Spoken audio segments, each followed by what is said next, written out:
csúcson találja. Most meg lehetne fogni. Érzi a közönség is. Hát igen, érezhető ilyenkor. Egy kemény balkezet volt. Ez viszont tök jó. A padlón végezte. Elképesztő. Jobb horog, bal horog. Kérdez, hogy neki jönnie kell. Perc áll előttünk.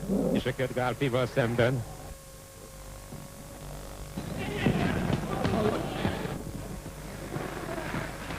Elütés, gyönyörűzata. Az idő Gálpinak dolgozik. Kicsit most már játszik is. Képzelni. Ó, jobbal, nagyon szép a végére, még ezek nagyon kell.